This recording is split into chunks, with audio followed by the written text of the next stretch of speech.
कुमारी के समर्थन में पूरे देश से क्यों उठने लगी मांग। अरमान एंड फैमिली जो चाहती थी बिग बॉस के अंदर, ठीक उसका उल्टा हो गया। कृतिका मलिक को लग रहा था शिवानी कुमारी की बदल देंगी कहानी, लेकिन शिवानी ने सिर्फ 2 मिनट में कृतिका को याद दिला दी नानी। अरमान की दूसरी बीबी को शिवानी से टकराना पड़ गया भारी। गुस्से में शिवानी ने उठाया चाकू और उसके बाद जो हुआ, हर कोई रह गया हैरान।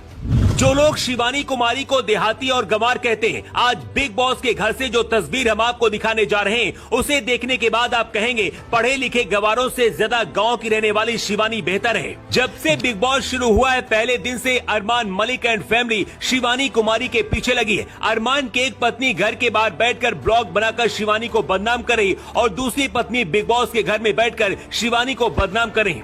कहते हैं ना कि सहने की भी कोई हद होती है। शिवानी के सब्र का बांध जब टूटा तो पूरा बिग बॉस हिल गया। अरमान मलिक की सांसें फूल गईं और शिवानी को आंख दिखाने वाली कृतिका को भी भागना पड़ा।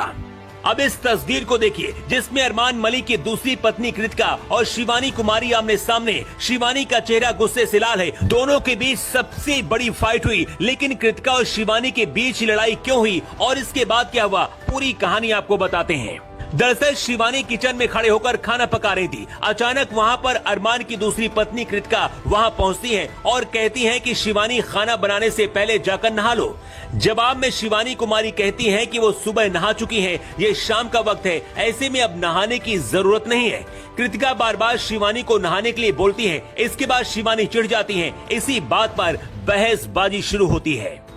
इसके बाद शिवानी के ऊपर जो इल्जाम कृतिका लगाती है, उसे सुनकर पूरे यूपी बिहार का भी गुस्सा भड़क गया। कृतिका शिवानी को नीचा दिखाने के लिए कहती है कि मैंने उसे देखा है कि वो अपना पैर खुजा रही थी, इसके बाद उसी हाथ से खाना पका रही है, इसलिए मैंने नहाने के लिए कहा। चलिए थोड़ी देर के लिए मान भी लेते हैं कि शिवानी ने अपना पैर खुजाया, उसके बाद तो हाथ धुलकर भी वो खाना बना सकती थी, इसके लिए नहाने की क्या जरूरत है। रणवीर शौरी ने भी शिवानी का समर्थन करते हुए कहा कि महिलाएं हाथ से आटा गूंथ कर रोटियां बनाती हैं, तो क्या रोटियां नहीं खानी चाहिए। लेकिन इसके बाद भी कृतिका नहीं मानी तो शिवानी का गुस्सा भड़क गया। इसके बाद तो शिवानी आग बनकर कृतिका के ऊपर बरस पड़ी। इससे पहले शायद आपने शिवानी कुमारी का ये गुस्से वाला अंदाज नहीं देखा होगा। गुस्से में आकर शिवानी ने कृतिका को नानी याद दिला दी। हर किसी की सांसें तब देखकर थम गयी जब शिवानी के हाथ में चाकू देखा गया। अब सोशल मीडिया पर फैंस कह रहे हैं कि गुस्से में शिवानी चाकू भी चला सकती थी, लेकिन उन्होंने अपने गुस्से को काबू किया। शिवानी गांव की रहने वाली हैं, लेकिन इसके बाद भी किसी पर पर्सनल कमेंट नहीं करती हैं, लेकिन